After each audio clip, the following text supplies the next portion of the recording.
Good morning, কেমন আছো সবাই? নমস্কার, আমি পিঙ্কি ত্রিপুরা থেকে বলছি। আশা করছি সবাই ভালো আছো আর আমিও অনেক ভালো আছি বলেই আবারও চলে এলাম নতুন দিনে আর একটি নতুন ভিডিও নিয়ে। তো সকালবেলাটা ছাদ বাগানে আর এই বরবটি গাছের একটু ব্যবস্থা করেছি। দেখো তো কেমন হয়েছে বুদ্ধিটা। তো কি করব এখন, আর কোথায় থেকে আমি কি করব ভেবে তো এখানে একটা পোস্টারের যে লোহাটা ছিল সেটার মধ্যে একটু দড়ি আর বাঁশ বেঁধে দিয়েছি, কারণ বরবটি গাছটা একদম ফুলের গাছটাকে নষ্ট করে দিচ্ছিল।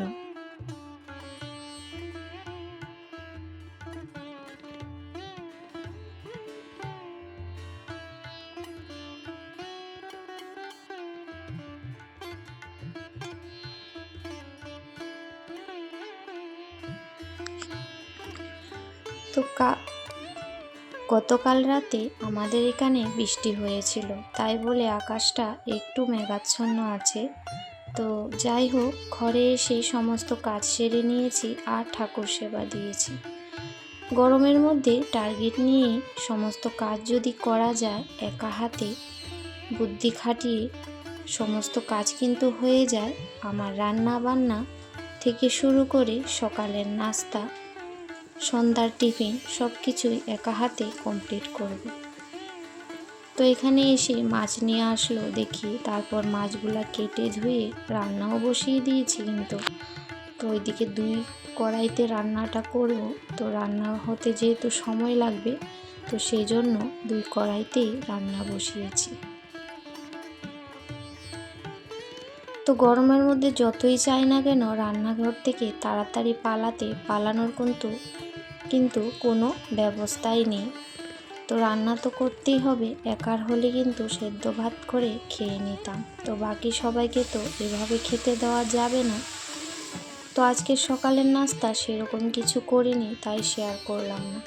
আমি সকালে চা মুড়ি আর একটি কলা খেয়েছি, আর বাবুকে রুটি বানিয়ে দোকানে দিয়ে আসছি।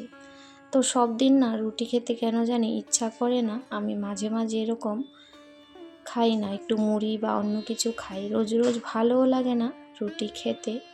তো যাই হোক, এদিকে কুমড়ো দিয়ে মাছের মুড়ো দিয়ে সবজিটা কিন্তু আমার তৈরি, আর ওই সাইডে হচ্ছে বেগুন ট্যাংরা দিয়ে, আর সঙ্গে ডাল তো হবেই।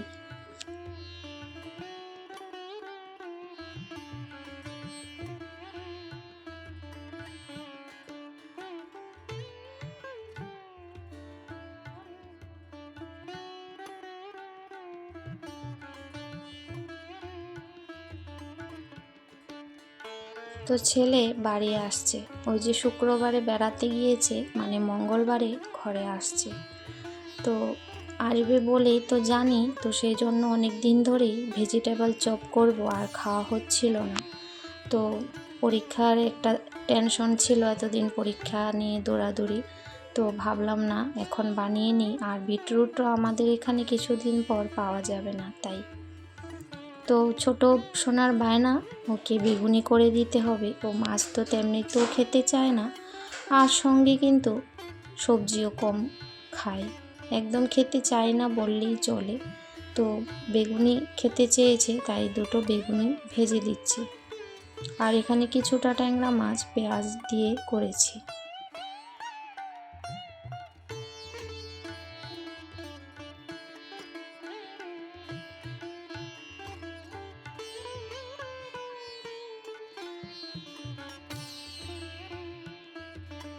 তো গ্রেটার দিয়ে আর বিটরুট গ্রেট করে নিয়ে কিছুটা করেছিলাম, দেখছিলাম যে আর পারছি না, তাই এভাবেই হাতে মানে দা দিয়ে কেটে নিয়েছি। তো সেদ্ধ হয়ে যাবে, আর এরকম কিছু ডুমো ডুমো থাকলেও চপের মধ্যে কিন্তু ভালো লাগে। একদম সব কিছু আবার মিহি হয়ে গেলেও ভালো লাগে না। আবার ওইদিকে কিন্তু আলুও সেদ্ধ করে রেখে দিয়েছি, যাতে সন্ধ্যার সময় ঝটপট নাস্তাগুলো বানিয়ে নিতে পারি। আর এই দেখছো বেগুনি বানানোর নিনজা টেকনিক, একটা একটা করে বানাবো কী জন্য, সেই জন্য একটু সাইড করে 3-4টা কিন্তু একসাথে ভেজে নিচ্ছি, মানে তাড়াতাড়ি। আর ভালো লাগছে না, অনেক সময় হয়ে গেছে আমি কিন্তু রান্নাঘরে রান্না করছি অনবরত, আর তার মধ্যে সমস্ত রান্নাঘরও কিন্তু পরিষ্কার করে নিয়েছি। আর মা ছেলের জন্য ভাতও বাড়া হয়ে গেছে, এখন গরম গরম বেগুনি দিয়ে খেয়ে নেব।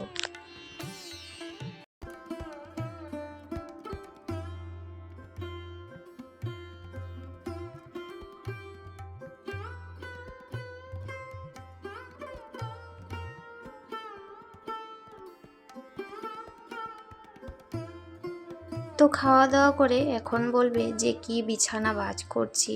আসলে বিছানা ভাঁজ করছি, সঙ্গে কম্বলও ছিল। তো কম্বল একটা ছিল, সেটা এখন ঢুকিয়ে নেব বিছানার মধ্যে।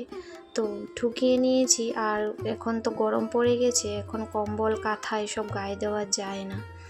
তো যাই হোক, একটু মুখমণ্ডল দর্শন করালাম তোমাদেরকে, আবার একটু একটু করে কাজ করছিলাম।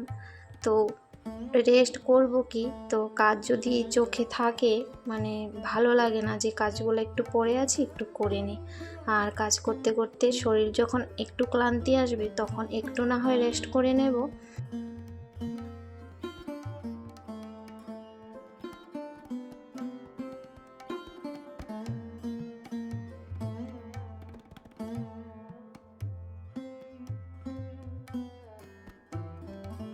তার আগের ভিডিওতে যে সকল বন্ধুরা আমাকে কমেন্ট করেছো সবার জন্য অন্তর থেকে অনেক ভালোবাসা, আর পর্দার আড়াল থেকে যারা আমাকে প্রতিনিয়ত সাপোর্ট করে যাচ্ছ সবার জন্য অনেক অনেক ধন্যবাদ আর ভালোবাসা অফুরন্ত।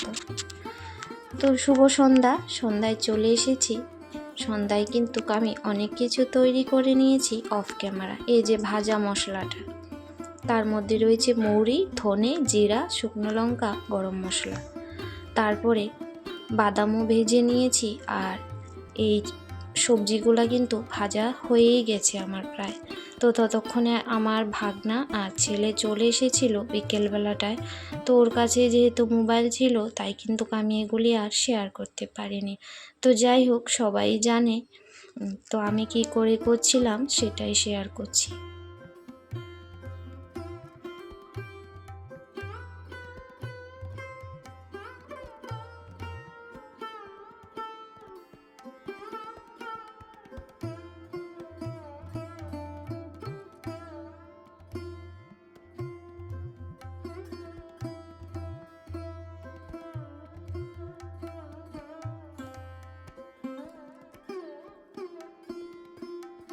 তো একদম নিরামিষভাবেই বানাবো, সমস্ত কিছু একদম তৈরি করে নিয়েছি।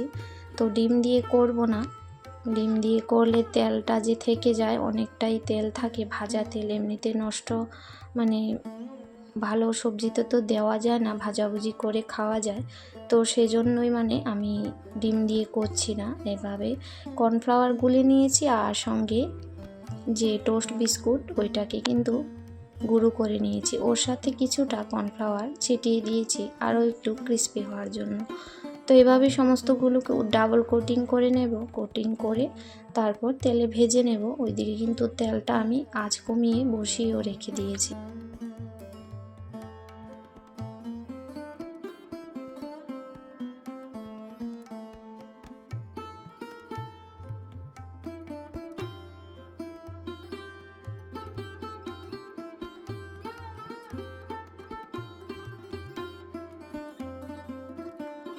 তো ঘরে বাচ্চারা না থাকলে কোনো কিছু কিন্তু বানিয়ে খেতে একদমই ইচ্ছা করে না।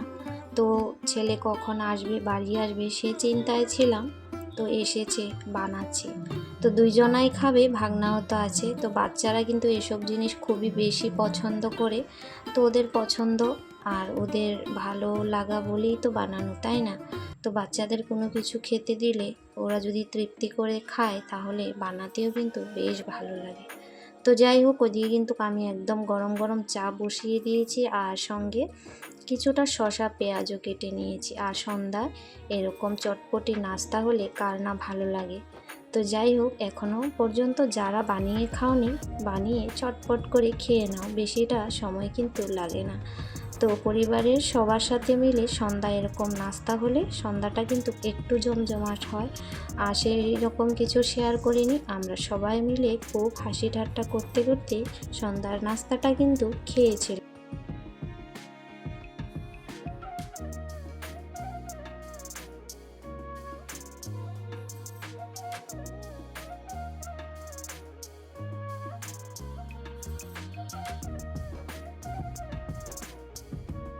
তো সবার জন্যই পাতে বেড়ে নিয়েছি, প্লেটের মধ্যে সুন্দর করে সাজিয়ে এবার সবাইকে দেব চায়ের সঙ্গে।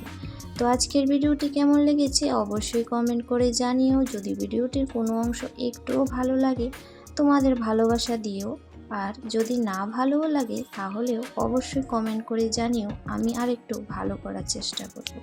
তো যাই হোক, আজকের ভিডিওটি এখানেই শেষ করছি। সবাই ভালো থেকো, সুস্থ থেকো।